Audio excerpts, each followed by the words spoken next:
खोज्दैछु काम डुब्दैछ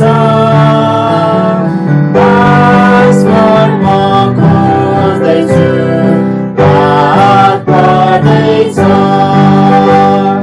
निद्रामा म हुन्छु ईश्वरको छेउमा ईश्वरको छेउमा जाँदैछु म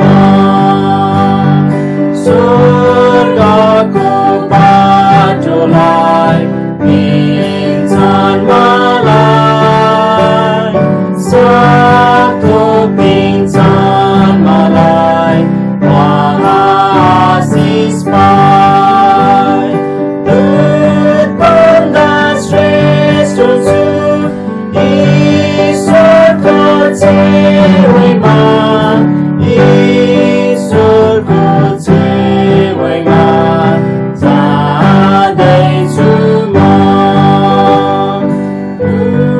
शोकलाई त्यागेर शान्त भएर चम्काउँदै रहन्छु वहाँ गएर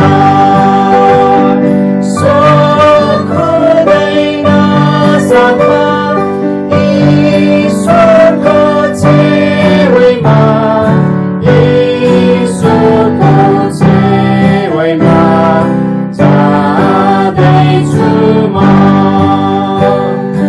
आनन्दको पखेटा जब लिन्छु म संसारको शोक चिन्ता बिर्सन्छु म स्तुति गर्दै चाहिँ हुन्छु ईश्वरको छेउमा ईश्वरको छेउमा जाँदैछु म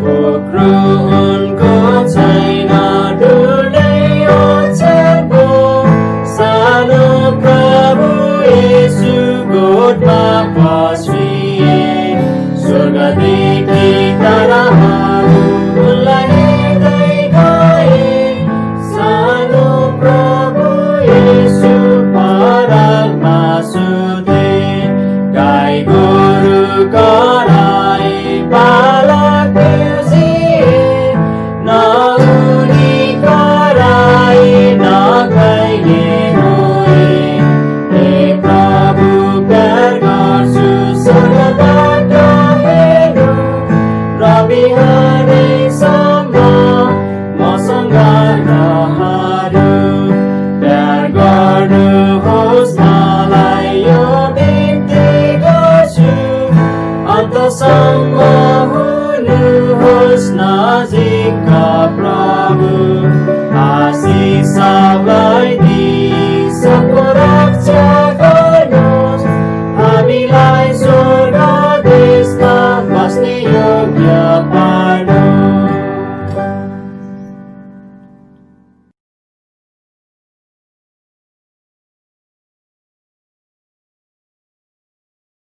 तपाईहरु सबैजनालाई जय मसीह। आउनुस् हामी यस महिनाको र यस हप्ताको केही प्रार्थनाका विषयहरू अनि सूचनाहरू सुन्ने छौं। हामी नयाँ महिनामा प्रवेश गरिसकेका छौं, डिसेम्बर महिना, र यस महिनाको निम्ति नयाँ प्रार्थनाका सूचीहरू तपाईहरु यस मण्डलीका सदस्यहरूलाई इमेल र भाइबर मार्फत हामीले पठाएका छौं र तपाईहरुले त्यस प्रार्थनाको सूचीमा रहेका प्रार्थना अनुरोधहरूलाई आफ्नो व्यक्तिगत र पारिवारिक प्रार्थनामा निरन्तर सम्झना गरिदिनु हुन अनुरोध गर्दछु। र यदि तपाईहरुको कुनै प्रार्थना अनुरोध छ भने हामीलाई पठाउन सक्नुहुन्छ। हामी त्यसलाई पनि प्रार्थनाको सूचीमा समावेश गर्नेछौँ। हामी प्रार्थना गरौँ वर्तमान समयको अवस्थाको निम्ति, हामी मण्डलीका सदस्यहरूको सुस्वास्थ्य तथा खाँचोहरूको निम्ति हामी निरन्तर प्रार्थना गरौँ र विश्वव्यापी रूपमा जुन कोरोना भाइरसको समस्या अहिले रहिरहेको छ, हामी केही आशा लाग्दा कुराहरू पनि सुन्न पाइरहेका छौँ हामीले, र हामी प्रभुसँग प्रार्थना गरौँ कि चाँडै नै यी सबै समस्याहरूको समाधान उहाँले दिनुभएको होस्। हामी प्रभुको इच्छामा मण्डली भवनमा पुनः भेला हुन सकौँ र प्रभुको सेवा अझ हामी प्रभावकारी ढङ्गले अझ हामी अगाडि बढ्न हामी सकौँ। हामी यसको निम्ति प्रार्थना गरौँ। हामी स्थानीय मण्डलीहरूको निम्ति प्रार्थना गरौँ, बाइबलीय मण्डलीहरूको निम्ति, देशमा रहेका अनि विदेशमा रहेका हामी सबै बाइबलीय मण्डलीहरूको निम्ति सम्झना गरिरहौँ र साथै हामी मिसनरी परिवारहरूको निम्ति पनि प्रार्थना गरौँ। उहाँहरू जुन जुन ठाउँमा रहेर सेवा गरिरहनु भएको छ, उहाँहरूको निम्ति हामी प्रार्थना गरौँ र यी कतिपय विषयहरूलाई चाहिँ हामीले प्रार्थनाको सूचीमा, तपाईलाई पठाइएको प्रार्थनाको सूचीमा पनि समावेश गरेका छौँ। त्यहाँ कति मिसनरीहरूको नामहरू पनि हामीले राखेका छौँ, तपाईहरूले प्रार्थनामा सम्झनुहोला। हामी शरीरमा जो अस्वस्थ हुनुहुन्छ उहाँहरूको निम्ति प्रार्थना गरौँ। हामी प्रभुलाई धन्यवाद दिउँ, राजेश भाइ अनि रामकृष्ण भाइ, उहाँहरूको निम्ति उहाँहरूको स्वास्थ्यमा प्रभुले सहायता गर्नुभयो। अनि साथै हामी अरू पनि जो शरीरमा कमजोर दुर्बल छौँ र विशेष गरी अहिले चिसो मौसममा हामीलाई मौसमको कारणले लाग्ने त्यस्ता बिरामी रोगहरू अथवा समस्याहरू, शारीरिक समस्याहरू, त्यसको निम्ति हामी प्रार्थना गरौँ र प्रार्थनाको सूचीमा त्यहाँ कतिजनाको नामहरू पनि छ, तपाईहरूले सम्झना गर्नुहोला। धन्यवाद छ परमेश्वरलाई कि यति लामो समयसम्म हामीले अनलाइन संगति गरिरहन सकिरहेका छौँ र प्रभुले हरेक बाधा समस्याहरूलाई हटाइदिनु भएको छ। तपाईहरूको प्रार्थनाहरूको निम्ति पनि धन्यवाद छ। अनि साथै तपाईहरूले भेटीहरूमा पनि सहायता गरिरहनु भएको छ, भेटीहरू पठाइरहनु भएको छ, त्यसको निम्ति पनि धन्यवाद छ। अब केही हप्तामा हामीले मण्डली भवनको भाडा हामीले तिर्नुपर्ने छ अनि प्रार्थना गरौँ हामी त्यसको निम्ति हामी तयार हुन सकौँ भनेर। हामी यस हप्ताको निम्ति नयाँ पदलाई हामी हेर्नेछौँ। हामी हप्ता 49 मा छौँ। हप्ता 49, धीरजसँग हाम्रो सामु राखिएको दौड दगुरौँ। धीरजसँग हाम्रो सामु राखिएको दौड दगुरौँ। हिब्रू 12 अध्यायको 1 पद। हुन्छ, हामी सूचना तथा प्रार्थनाका विषयहरूलाई अहिलेको निम्ति यही नै राख्नेछौँ।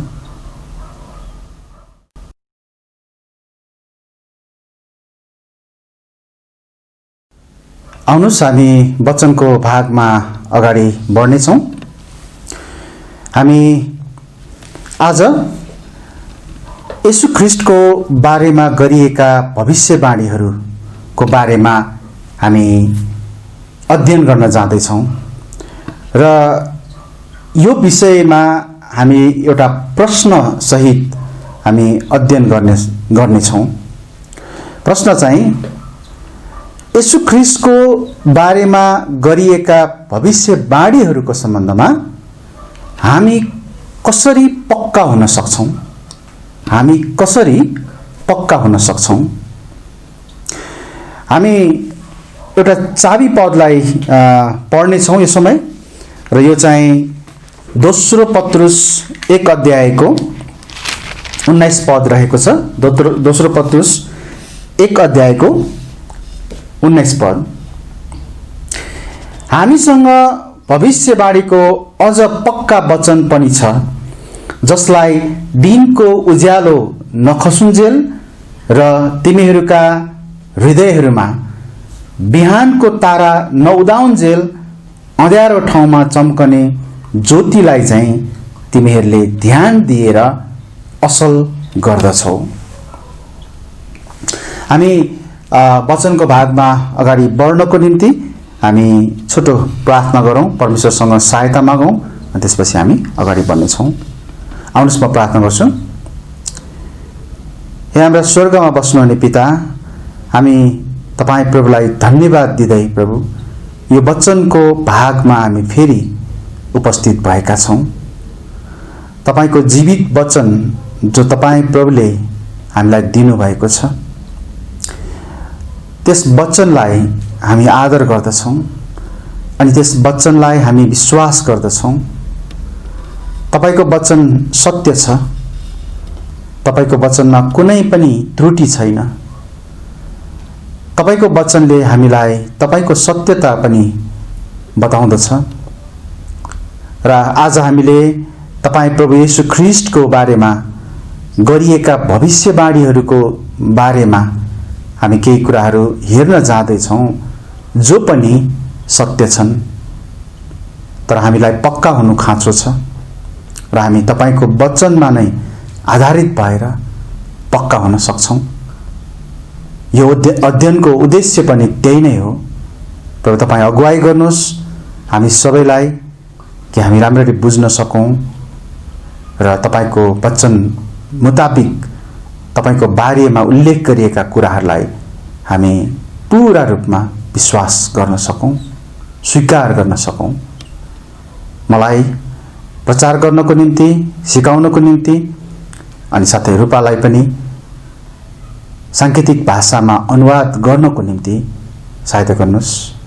हेरिरहनुभएका, सुनिरहनुभएका सबै तपाईका प्रियहरूलाई पनि यस वचनको भागबाट आशिष मिलेको होस्।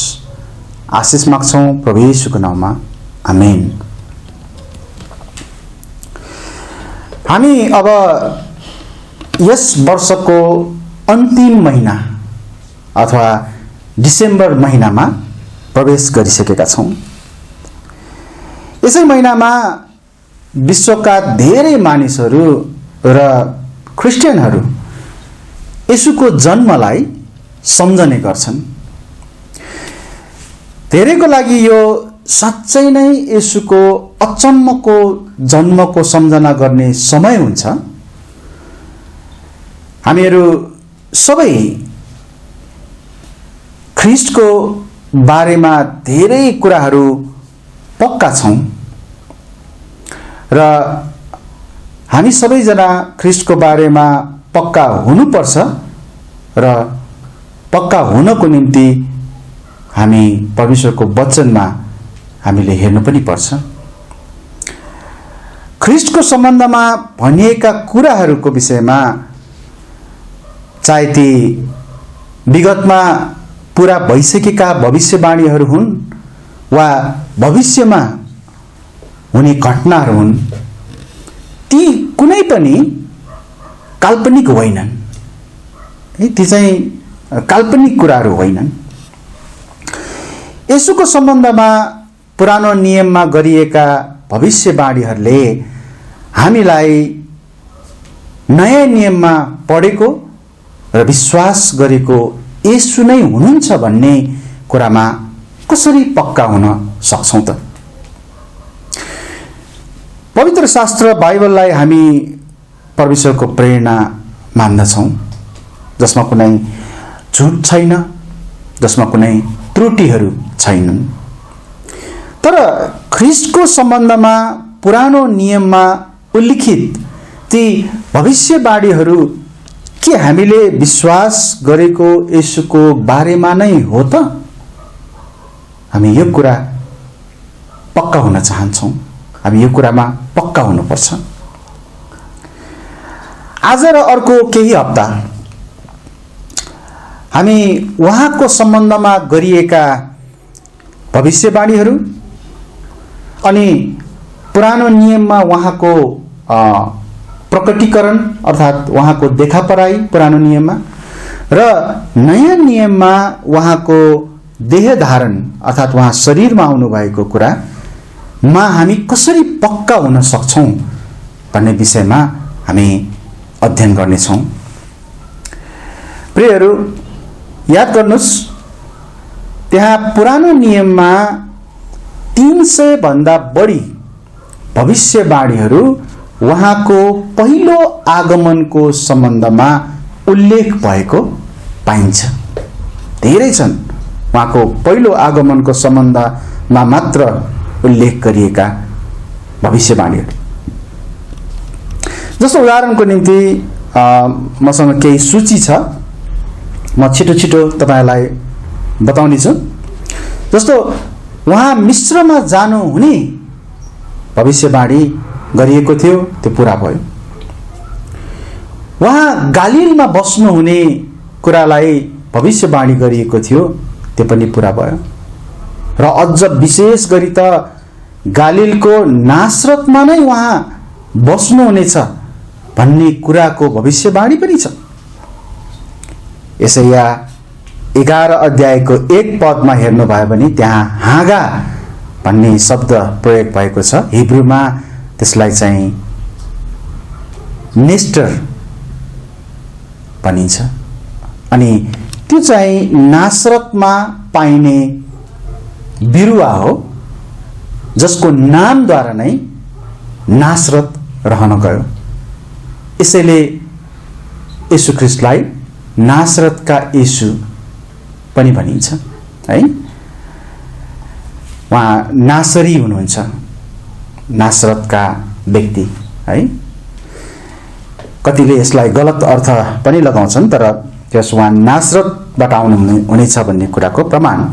यसैगरी बेथलेहममा बालकहरूको हत्या हुने र उहाँलाई चाहिँ मार्न प्रयास गरिने कुरालाई पनि हामी पुरानो नियममा पाउँछौँ भविष्यवाणीमा है। उहाँले संसारलाई मुक्त गर्नुहुने बारेमा पनि उल्लेख गरिएको छ। यसलाई जुबिली भनिन्छ हैन। संसारलाई मुक्त गर्ने त्यो भविष्यवाणी पनि गरिएको छ। यति मात्र होइन, उहाँको मुक्तिको योजनामा अन्य जातिहरू पनि समेटिएको छ, अन्य जातिहरू पनि अटाइएको छ भन्ने कुरालाई पनि हामी भविष्यवाणीमा पाउँछौँ।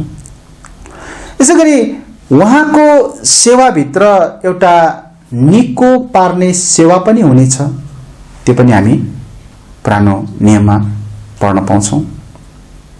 यसैगरी उहाँले दृष्टान्तहरूद्वारा सिकाउनु हुने कुरालाई पनि त्यहाँ भनिएको छ। उहाँलाई अविश्वास गरिने, शासकहरूद्वारा इन्कार गरिने, त्यो पनि भविष्यवाणी गरिएको छ। उहाँको कोखामा भालाले घोचिने, उहाँको हड्डीहरू एउटै नभाँचिने, उहाँ दुष्टहरूको अथवा अपराधीहरूको साथमा मारिनुहुने अनि उहाँलाई धनवानहरूको साथमा गाडिने, यी यस्ता केही जुन मैले अहिले तपाईहरुलाई बताएँ त्यो पुरानो करारमा, पुरानो नियममा भविष्यवाणी गरिएको थियो र येशूमा उहाँको पहिलो आगमनमा त्यो पूरा भएको हामी पाउँदछौँ। यस्तो धेरै छ।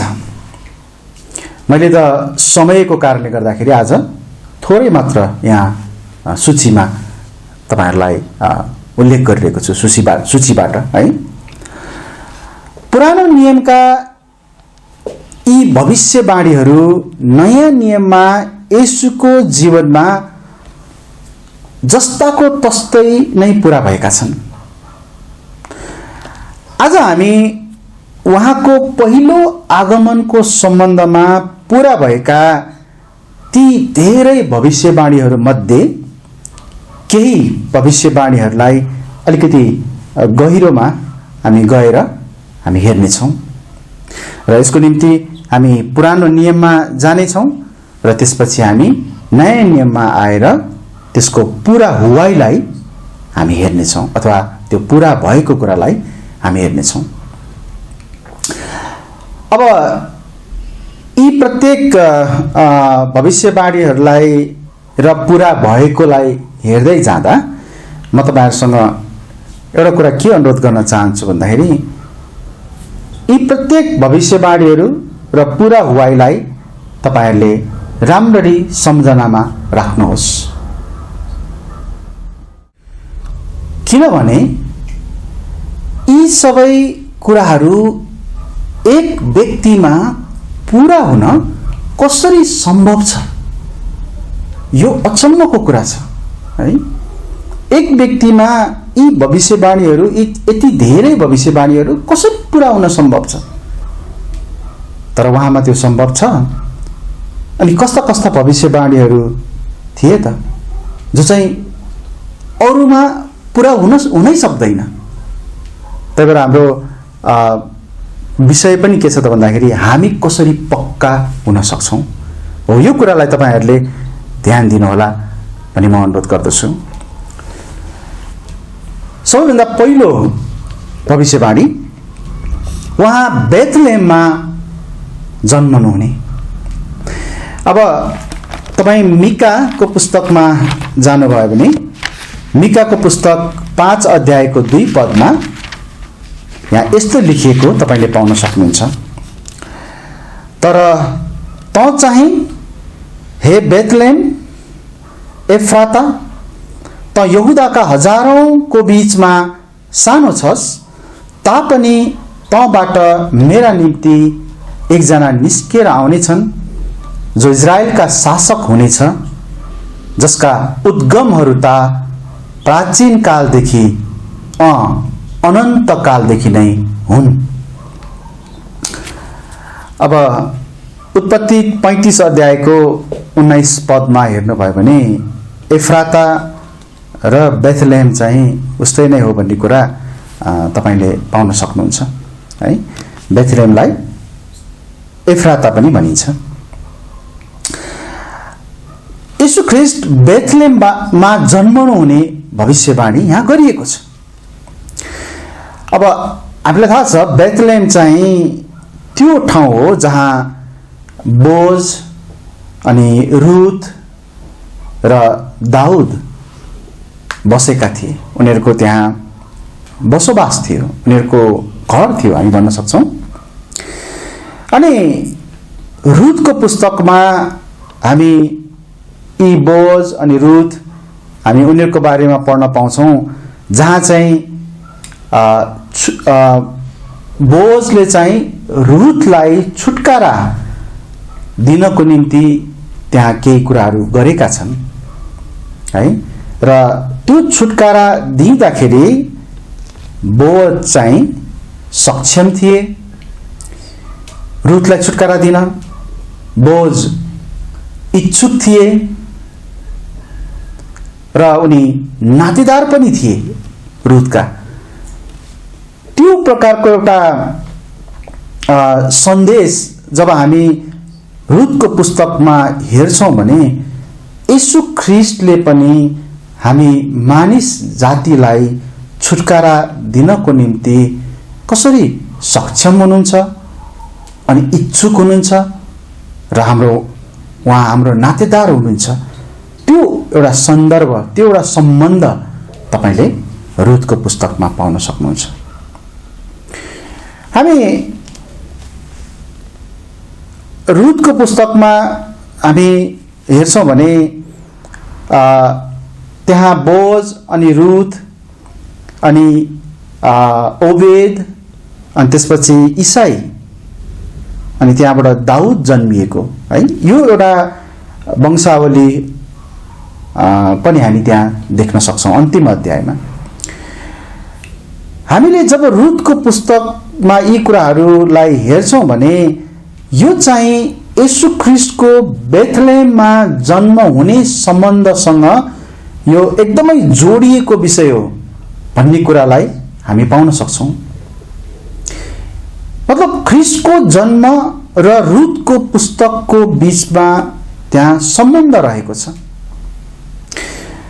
जसरी हामीले अघि भर्खर भन्यौं कि येशूको वंशावली र जन्मस्थानलाई रुथको पुस्तकले जोडेको हामी पाउँदछौँ।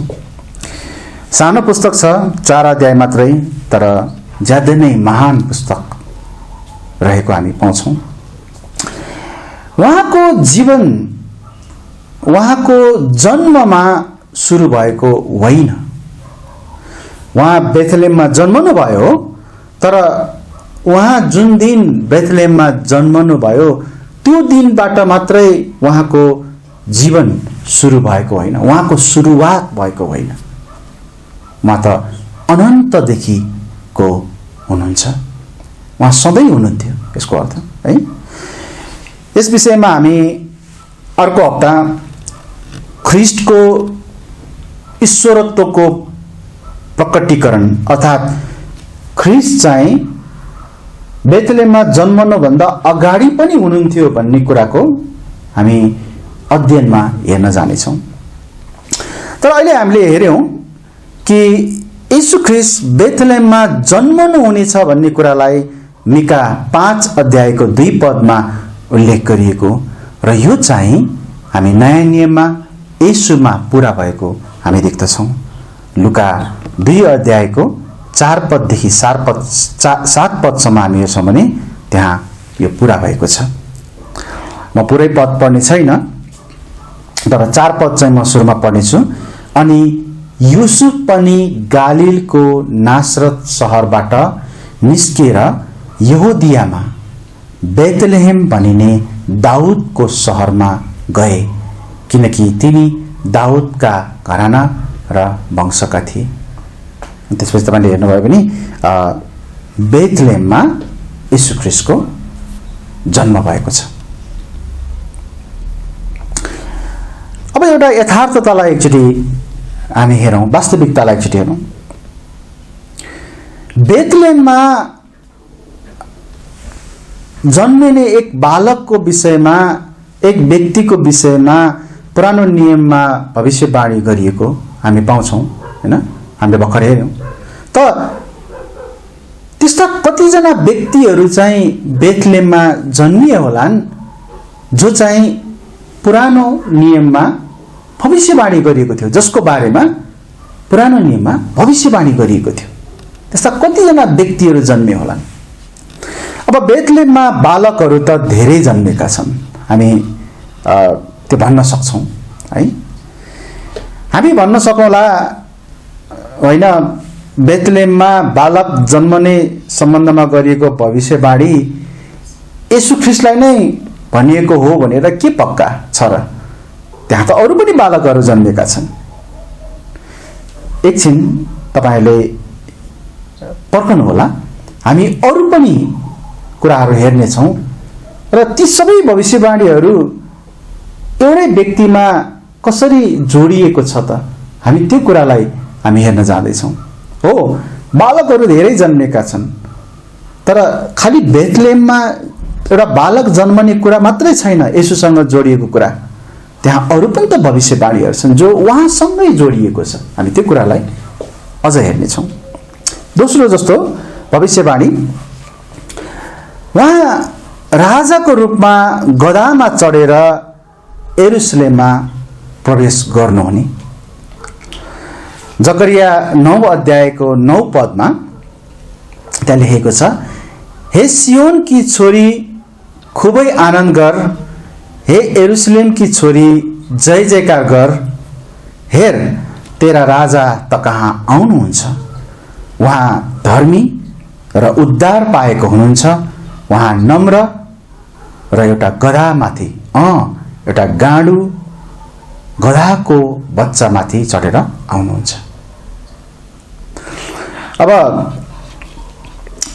मलाई थाहा भए अनुसार बाइबलमा पुरानो नियममा गधामा चढ्ने केही व्यक्तिहरूमा न्यायकर्ता अब्दोनका 40 छोराहरू र 30 नातिहरू अनि साथै सुलेमान पनि पछि राजा हुनुभन्दा अगाडि गधामा चढेको मैले चाहिँ पढेको छु, त्यहाँ पढ्न पाएको छु। राजाहरूको रूपमा अझ उनीहरू त कति सुलेमान त राजा हुनुभन्दा अगाडि नै है। अब जकरियामा गरिएको यो भविष्यवाणी त झन् अझ यी न्यायकर्ताका छोराहरू र नातिहरू, न्यायकर्ता अब्दोनका छोराहरू र नातिहरू भन्दा धेरै पछाडि र सुलेमान राजा भन्दा पनि धेरै पछाडि गरिएको भविष्यवाणी हो। त्यही भएर यो उनीहरूमा पुरा भएको त पक्कै होइन है। त यरुशलेममा गधामा चढेर प्रवेश गर्ने को राजा थिए त? बाइबलमा हामी त्यो पुरा भएको कुरालाई पढ्छौँ, हेर्छौँ भने त्यो चाहिँ हामी येशूमा त्यो पुरा भएको पाउँछौँ। धेरै खण्डहरू छन्, तपाईँले हेर्न सक्नुहुन्छ। यूहन्ना 12 अध्यायमा, मत्ती 21 अध्यायमा, मर्कुस 11 अध्यायमा, लुका 19 अध्यायमा। म चाहिँ अहिले यूहन्ना 12 अध्यायको 14 पद र 15 पद चाहिँ पढ्नेछु। यूहन्ना 12 अध्यायको 14 पद अनि 15 पद। यहाँ यस्तो लेखेको छ, अनि एउटा गधाको बच्चा पाएर येशू त्यसमाथि बस्नुभयो, जसरी लेखिएको छ, नडराऊ सियोनकी छोरी, हेर तिम्रा राजा गधाको बच्चामाथि बसेर आउनुहुन्छ। हामीले दुईटा भविष्यवाणी हेर्यौँ। एउटा बेथलेहममा र बालकको जन्म हुने, दोस्रो राजाको रूपमा एकजना गधामा चढेर यरुशलेममा प्रवेश गर्ने है। विचार तपाईहरुले याद गर्दै गर्नुस् है, ध्यान दिँदै गर्नुस्। यी सबै कुराहरू एउटै व्यक्तिमा पूरा भएको छ। त्यो चाहिँ एउटा अचम्मको कुरा छ है। यो चाहिँ सम्भव छैन यो अरूमा पूरा हुनु है, उहाँमा नै यो पूरा भएको छ। अब जकरियाको यो भविष्यवाणी पछि इतिहासमा कतिजना मानिसहरू राजाहरूको रूपमा गधामा बसेर यरुशलेममा प्रवेश गरे होलान्, खोइ मलाई त थाहा छैन है। तर इजरायलमा र विशेष यरुशलेममा राजा भएर आउने कतिजना राजाहरू गधामा बसेर आए होलान्। यदि हामी इतिहासलाई हेर्छौँ, हामी पढ्छौँ भने जकरियाको भविष्यवाणी पछि बाइबलमा उल्लेख गरिएको त मात्र येशू हुनुहुन्छ। ध्यान दिनुहोस् है यसलाई। अब हामी तेस्रो बुदालाई हेर्नेछौँ। उहाँलाई 30 चाँदीका सिक्काको निम्ति धोका दिइने। तपाईँ फेरि जकरिया 11 अध्यायमा जानुभयो भने 12 पदमा अनि 13 पदमा त्यहाँ म पढ्नेछु। त्यो पद यस्तो लेखेको छ, जकरिया 11 को 12 अनि 13 मा, अनि मैले तिनीहरूलाई भने, तिमीहरूलाई असल लाग्यो भने मलाई मेरो ज्याला देऊ, होइन भने छोडिदेऊ। तब तिनीहरूले मेरो ज्याला तौले, चाँदीका 30 टुक्रा, अनि परमप्रभुले मलाई भन्नुभयो, त्यो कुमालेको सामु फ्याँकिदेऊ। त्यो शानदार दाम जो तिनीहरूले मेरा निम्ति तोके, अनि मैले ती चाँदीका 30 टुक्रा लिएँ र तिनलाई परमप्रभुको भवनमा कुमालेको सामु फ्याँकिदिएँ। अब यो ज्यादै चाखलाग्दो भविष्यवाणी हो। यसलाई 30 चाँदीका सिक्काहरूका निम्ति धोका दिइने मात्र होइन, तर सो धोका दिने व्यक्तिले त्यो सिक्काहरू फिर्ता दिने र ती सिक्काहरूलाई मन्दिरमा दाखिला नगरिकन, मन्दिरमा नराखिकन भन्न सक्छौँ, परदेशीहरूको निम्ति चिहान जग्गा किन्ने भविष्यवाणी यहाँ भएको छ।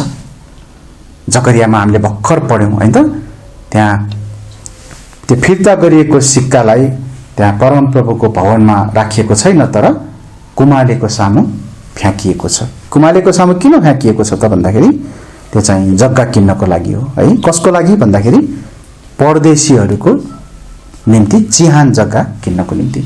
अनि यो कुरा हामी नयाँ नियममा प्रभुमा पूरा भएको हामी पाउँछौँ। हामी मत्ती 27 अध्यायको 5 पददेखि 7 पदसम्म पढ्छौँ भने यो पूरा भएको छ। त्यहाँ यस्तो लेखेको छ, अनि ती चाँदीका सिक्काहरू मन्दिरमा फ्याँकी राखेर त्यो हिँड्यो अनि गएर आफैलाई फाँसी लगायो। अनि मुख्य पुजारीहरूले ती चाँदीका सिक्काहरू लिएर भने, यिनलाई मन्दिरको ढुकुटीमा राख्नु उचित हुँदैन, किनकि यो रगतको दाम हो। अनि तिनीहरूले मतो गरे र परदेशीहरूलाई गाड्नका निम्ति ती सिक्काले कुमालेको जमिन किने। जस्ताको तस्तै 30 चाँदीको सिक्काहरू नै परमेश्वरको भवनमा लेनदेन भएको छ, तर फिर्ता गर्दाखेरि परमेश्वरको भवनमा राखिएको छैन, त्यसलाई कुमालेलाई दिइएको छ, किनकि त्यहाँ जग्गा किन्नको निम्ति, परदेशीहरूको चिहानको निम्ति जग्गा किन्नलाई। पुरानो नियमको यस भविष्यवाणी अनुसार कतिजना इतिहासमा कतिजना मानिसले आफ्नो मित्रलाई 30 चाँदीको सिक्काहरूका निम्ति धोका दिए होलान्, अथवा यो धोका दिएपछि फेरि लगेर पैसा फिर्ता गर्ने अनि त्यो पैसा चाहिँ मन्दिरमा नराखिने, त्यो पैसाले चाहिँ चिहान को निम्ति जग्गा किन्ने, कुमालेलाई दिने, यो कतिजनामा पुरा भयो होला है। हामीले अहिलेसम्म 3वटा हेऱ्यौँ।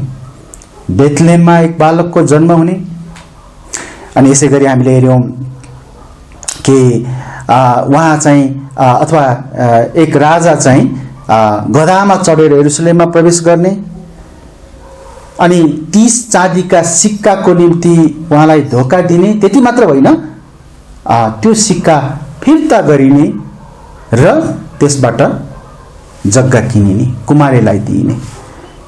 यो इतिहासमा कति मानिसहरूमा पुरा भयो होला नि त है। हामी देख्छौँ यो अरू मानिसहरूमा फरक फरक व्यक्तिमा पुरा हुन सक्ला हैन। एउटा व्यक्तिमा एउटा कुरा हुन सक्ला, अर्को व्यक्तिमा अर्को कुरा हुन सक्ला, तर हामीले हेर्न खोजेको चाहिँ यी सबै त एउटै व्यक्तिमा पुरा हुनुपर्छ है।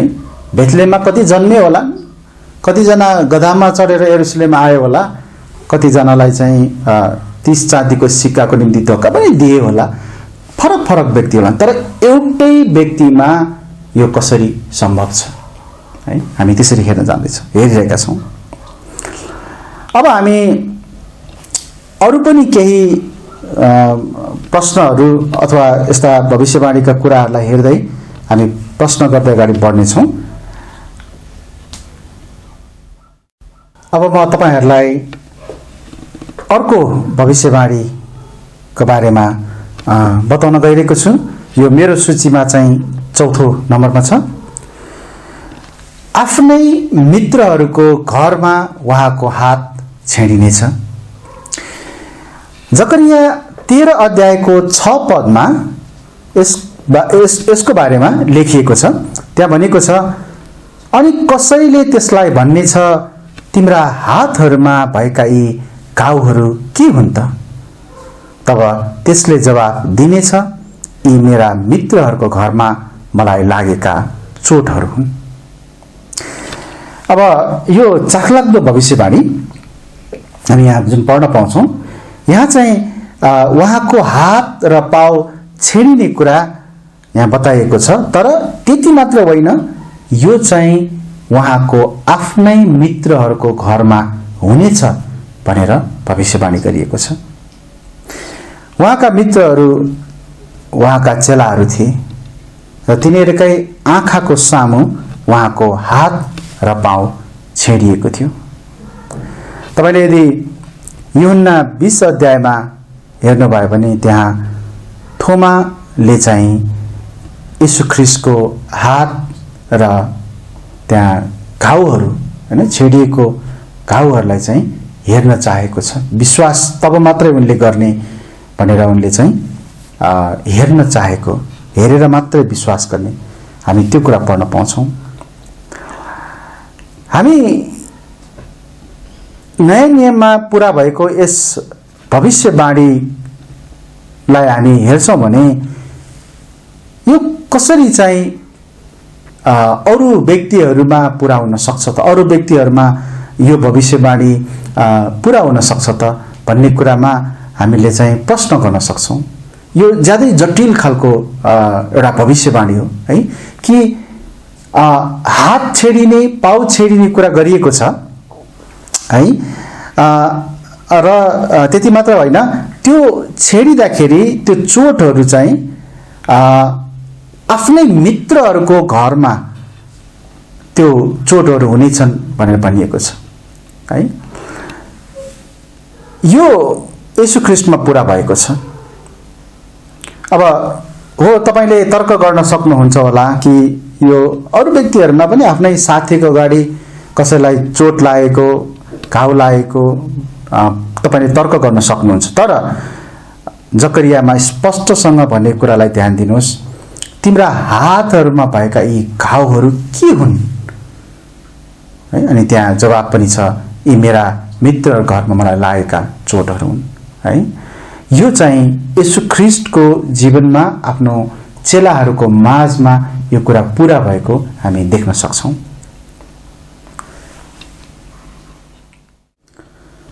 अब हामी अर्को भविष्यवाणीलाई हेरौं। उहाँको पोशाकको निम्ति गोला हालिने। यो बुदा म त्यति धेरै जाँदिन। तपाईले भजन संग्रह 22 अध्यायको 18 पद तपाईले हेर्न सक्नुहुन्छ। भजन संग्रह 22 अध्यायको 18 पदमा त्यहाँ वस्त्रहरूलाई आपसमा बाँड्ने र पोशाकको निम्ति गोला हाल्ने विषयमा भविष्यवाणी गरिएको छ। भजन संग्रह 22 अध्यायलाई ख्रीष्टको क्रुसको मृत्युको पूर्व लेखन अथवा अगाडि नै लेखिएको भनेर भनिन्छ। 31वटा पदहरू छन्। प्राय सबै पदहरू येशूको क्रुसमा पूरा भएका छन्। हामी यदि यो भविष्यवाणी पूरा भएको कुरालाई हेर्छौं भने नयाँ नियममा मर्कुस 15 अध्यायको 24 पदमा पाउँछौं। यद्यपि अरू ठाउँमा पनि छ, तपाईले हेर्न सक्नुहुन्छ। त्यहाँ लेखिएको छ मर्कुस 15 को 24 मा, अनि उहाँलाई क्रुसमा टाँगेपछि तिनीहरूले कसले कुन लैजानु पर्ने हो भनी उहाँका लुगाहरूका लागि गोला हालेर ती बाँडे भनिएको छ। इतिहासमा कतिजना मानिसको पीडाको घडीमा हैन उनीहरूका पोशाकलाई गोला हालेर आपसमा बाँडेको घटना घटे होला। कसै कसैमा घटेको होला है, याद गर्नुहोस् है। यो प्रश्नलाई ध्यान दिनु होला। यी त मानिसहरुमा पुरा कोहीमा पुरा भएका पनि होलान्, कोहीमा यस्तो घटना घटेका होलान् हैन। हामी सम्भव छ भन्न सकौँला फरक फरक व्यक्तिमा है फेरि। तर यी सबै कुराहरू चाहिँ एउटै व्यक्तिमा पुरा हुनु यो अचम्मको कुरा हो। हामी त्यो हेर्दैछौँ है। अर्को भविष्यवाणी, अर्को बुधा, उहाँलाई पित्त र सिरका दिइने। भजन संग्रह 69 को 21 पदमा यो भविष्यवाणी गरिएको छ। त्यहाँ भनेको छ, अनि खानाका निम्ति तिनीहरूले मलाई पित्त दिए र मलाई तिर्खा लाग्दा पिउनलाई तिनीहरूले मलाई सिरका दिए। अब हेर्नुस् है, क्रुसमा मार्ने चलनको सुरुवात अश्शूरीहरूले गरे तापनि रोमीहरूले यसलाई व्यापक प्रयोग गरे। अनि क्रुसको मृत्युदण्ड ज्यादै भयानक हुन्थ्यो। कतिपटक त धेरै दिनहरूसम्म अपराधीहरू प्राण त्याग्न नसकेर क्रुसमै टाँगिरहेको अवस्थामा हुन्थ्यो। अनि क्रुसमा टाँगिएका अपराधीले केही माग गर्नु, होइन, उनको मागलाई पुरा गर्नु त्यो सामान्य कुरा चाहिँ थिएन, त्यो सामान्य कुरा होइन। मृत्युदण्ड पाउने व्यक्तिका मागहरूको सुनवाई चाहिँ पहिल्यै त्यहाँनिर गरिने चलन त्यहाँ हुन्छ। तर ख्रीष्टको सवालमा उहाँको माग बमोजिम त्यहाँ क्रुसमा उहाँको तिर्खा मेटाउने प्रयास त्यहाँ पित्त र सिरकाद्वारा भएको छ। हामी नयाँ नियमको 3वटै सुसमाचारको पुस्तकहरूमा मत्ती, मर्कुस र यूहन्नामा यो पाउँछौँ कि उहाँलाई चाहिँ पिउनको निम्ति पित्त र सिरका दिइयो। अब प्रश्न छ, इतिहासमा कतिजना मानिस क्रुसमा टाँगिएको समयमा तिर्खा मेटाइदिने माग र सो मागलाई पूरा गर्दा पित्त र सिरका नै दिएको घटना घट्यो होला? हामी भन्न सक्छौँ कोही कोहीलाई भयो होला, ठिकै छ, होइन, कोहीमा यो भयो होला। तर हामीले अहिले हेरेको जति पनि बुदाहरू, जति पनि भविष्यवाणीहरू छ, त्यो त एउटै व्यक्तिमा पुरा हुनुपर्ने, अनि त्यो चाहिँ कसरी सम्भव छ त? फरक फरक व्यक्तिमा फरक फरक कुराहरू पुरा भयो होला नि, तर एउटै व्यक्तिमा त्यो सम्भव छैन। तर प्रभु येशूमा त्यो सम्भव भएको छ। अबको 2वटा भविष्यवाणीहरू जुन म तपाईहरुलाई बताउँदैछु त्यो चाहिँ पुरै मानव जातिमा येशू बाहेक अरूमा पूरा हुन सम्भवै छैन। प्रभु येशूमा बाहेक अरूमा त्यो पूरा हुन कुनै पनि हालतले सम्भवै छैन। त्यो 2वटा बुदा चाहिँ यस्तो छ, उहाँ कन्याबाट जन्मनु हुने, कन्याबाट एक बालकको जन्म। यसैया 7 अध्यायको 14 पदलाई एकचोटि पढौँ न। यहाँ यस्तो लेखिएको छ, यसैया 7 अध्यायको 14 पदमा यहाँ भनेको छ, यसकारण प्रभु आफैले तिमीहरूलाई एउटा चिन्ह दिनुहुनेछ, हेर एउटी कन्या गर्भवती हुनेछन्। को गर्भवती हुनेछन्? कन्या। कस्तो आश्चर्य लाग्दो कुरा है, अचम्मको कुरा। कन्या गर्भवती हुनेछन् र तिनले एउटा छोरा जन्माउने छिन्, छोरै जन्माउने छिन् र उसको नाम इमानुएल राख्नेछन्। नाम पनि तोकिएको छ यहाँनिर। तपाईहरुलाई थाहा छ, यहुदी स्त्रीहरूमा विवाह पूर्व अथवा विवाह अगाडि कन्या भइरहने इच्छा प्रबल हुन्थ्यो। उनीहरूले एकदमै इच्छा गर्थ्यो कन्या भएर रहनु, किनभने सबै कन्याहरू मसीहलाई चाहिँ आफ्नै कोखबाट जन्म दिन चाहन्थे। त्यही भएर त लुका 1 अध्यायको 39 देखि 42 पदमा पढ्छौँ भने, विशेष गरी 42 पदमा हामी पढ्छौँ भने इलिसिबाले त्यहाँ यस्तो प्रतिक्रिया दिएकी छिन्। एलिसिबाले उनले भनेकी छिन्, मरियमलाई भनेकी छिन्, तिमी स्त्रीहरूमा धन्य हो। तिमी स्त्रीहरूमा है, स्त्रीहरूको बीचमा तिमी धन्य हो र तिम्रो गर्भको फल धन्य हुनुहुन्छ। यसैया 7 अध्यायको 14 पदमा कन्या गर्भवती हुने मात्र होइन, तर छोरा नै जन्माउने बताइएको छ र नाम समेत इमानुएल राखिने भविष्यवाणी गरिएको छ। कस्तो अनौठो खालको। अब येशू ख्रीष्ट बाहेक संसारमा अरू कोही पनि व्यक्ति चाहिँ कन्या स्त्रीबाट जन्मिएको छैन। एउटा कन्या स्त्रीबाट विवाह नै नगरेको, कुनै पुरुषसँग सम्बन्ध नै नरहिकन कसैलाई जन्म दिनु यो सम्भव छैन। तर ख्रीष्टमा यो सम्भव भएको छ।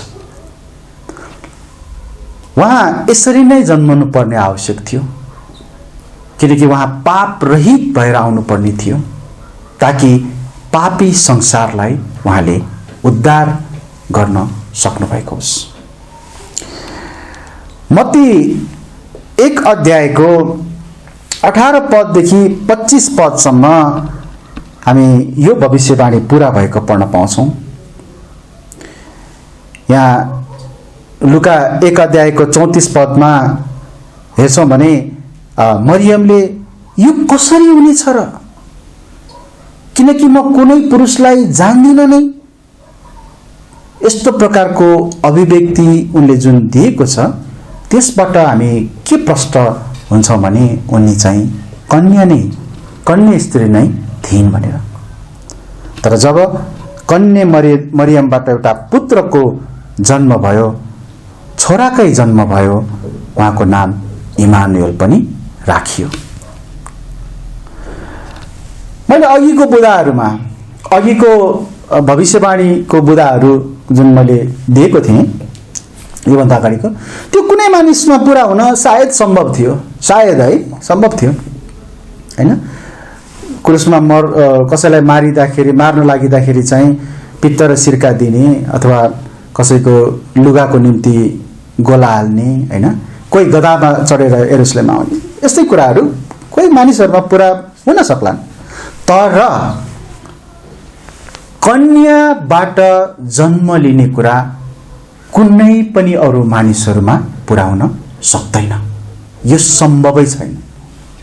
मानव इतिहासभरि कुनै पनि व्यक्तिहरूमाझ यो अलौकिक जन्म भएको छैन।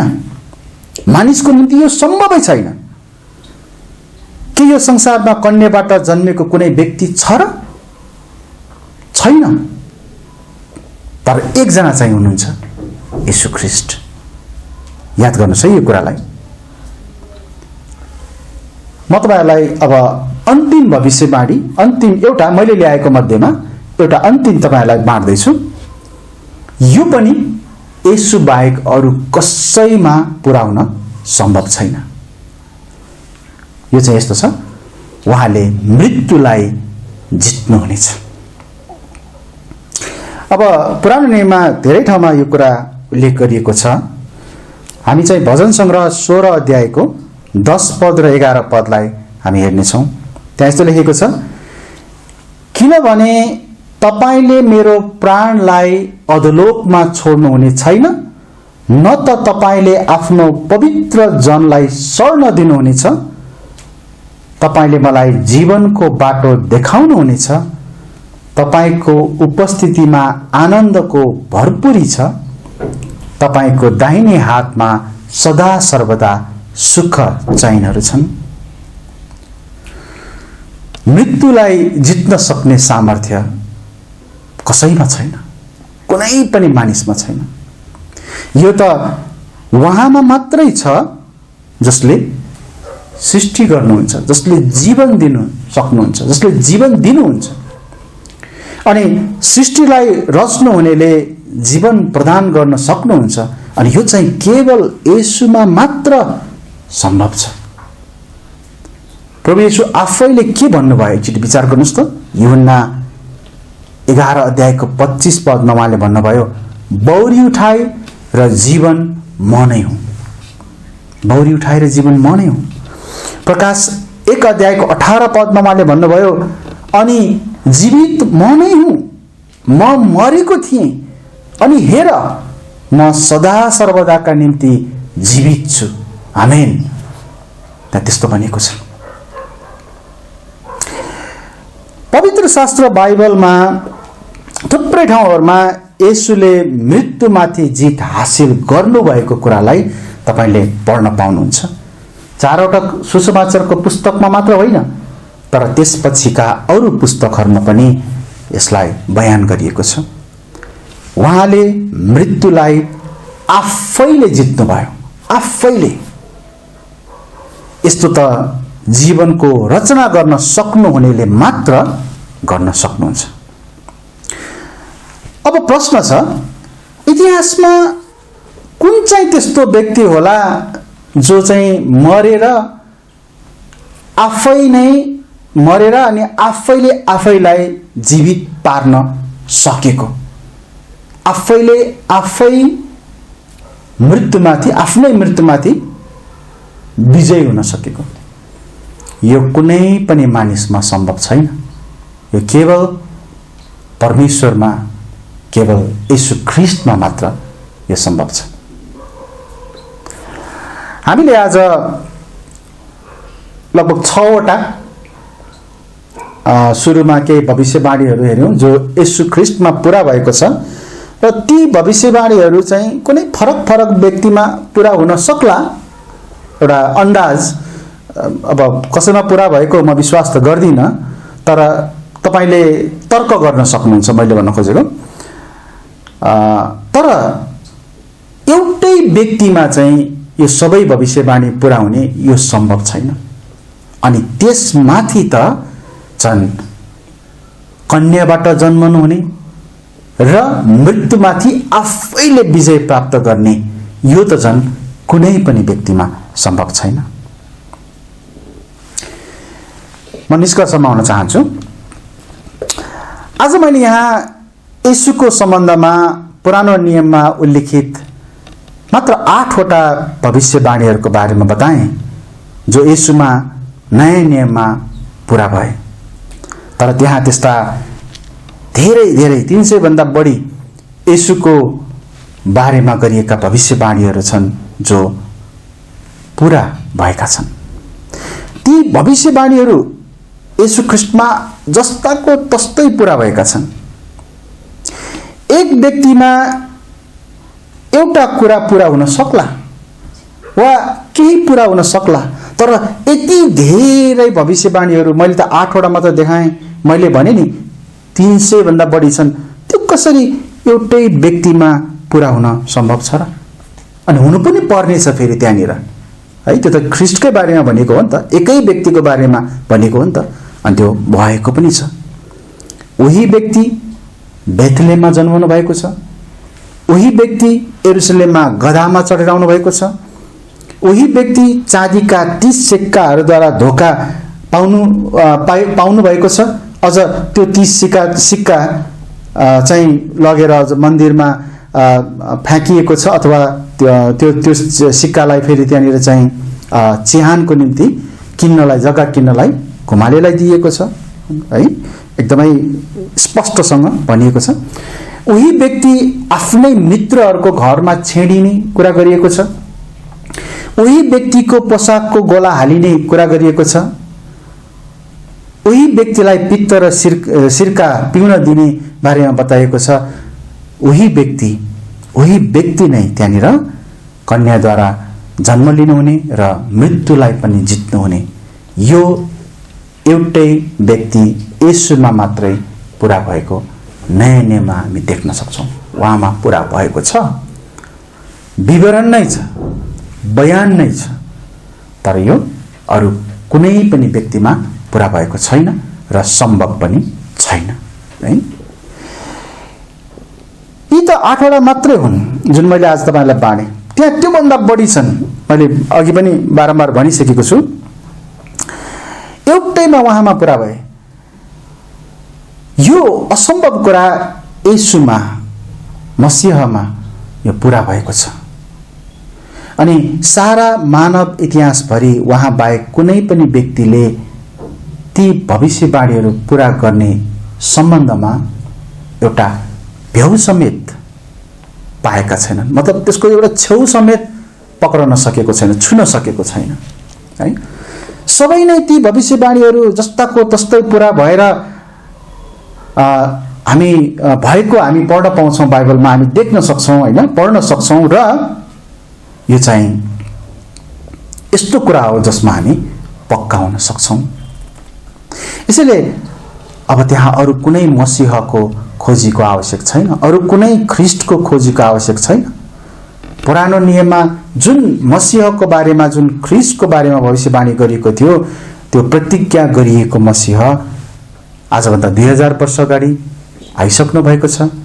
उहाँमा ती सबै भविष्यवाणीहरू जस्ताको तस्तै पूरा भइसकेको छ र यसमा चाहिँ हामी 100% पक्का छौँ।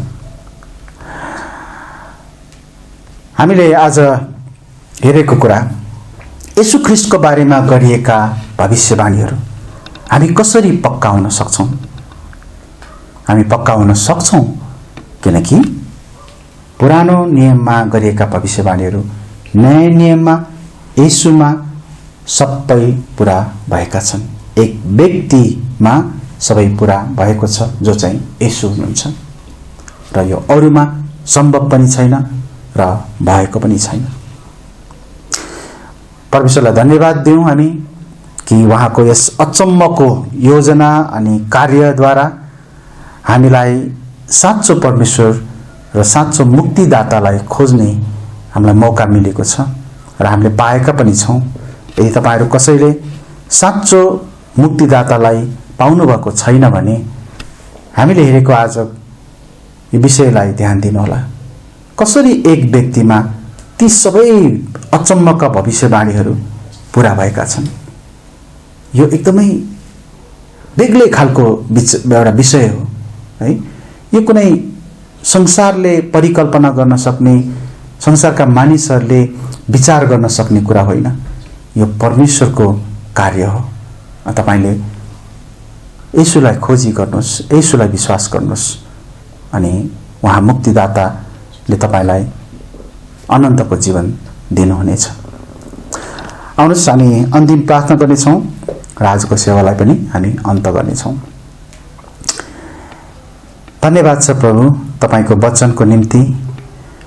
प्रभु तपाईँ सत्य हुनुहुन्छ अनि तपाईँ जे भन्नुहुन्छ त्यो पूरा गर्नुहुन्छ। तपाईँ प्रभुको शरीरको आगमन, तपाईँ येशूको जन्म र तपाईको यस पृथ्वीमा सेवा र तपाईको मृत्यु, गराई अनि बौरी उठाई र स्वर्ग उठाई, यी सबै कुराहरूको बारेमा त्यहाँ पहिले नै लेखिएको थियो र ती सबै कुराहरू तपाईँ येशूमा एउटा पनि त्यहाँ त्रुटि नभइकन, सानो त्रुटि पनि नरहिकन सबै 100% नै पूरा भएका छन्। यसैले प्रभु पुरानो नियममा उल्लेख गरिएको, भविष्यवाणी गरिएको येशू मसीह तपाईँ ख्रीष्ट नै हुनुहुन्छ, तपाईँ येशू नै हुनुहुन्छ। हामी विश्वास गर्दछौँ प्रभु। अनि तपाईको त्यो अचम्मको जन्म अनि साथै तपाईको मृत्युमाथिको विजय, यो त मानिसको लागि कल्पनाभन्दा बाहिरको कुरा हो। तर तपाईँ परमेश्वर हुनुभएको हुनाले तपाईमा यो सम्भव छ र यही कारणले नै तपाईले हामीलाई, तपाईँ पापरहित प्रभुले हामीलाई पापबाट मुक्त गर्नुभयो र तपाईँ जीवित प्रभुले हामीलाई अनन्तको जीवन दिनुभएको छ। हामी धन्यवाद भन्दछौँ प्रभु।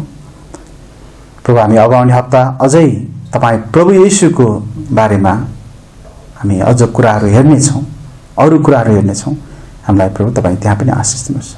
आजको सेवालाई यहीँ अन्त गर्नेछौँ। हामीलाई आशिष दिनुहोस्। आशिष माग्छौँ प्रभु येशूको नाममा। आमेन। हुन्छ। तपाईँ सबैलाई जय मसीह।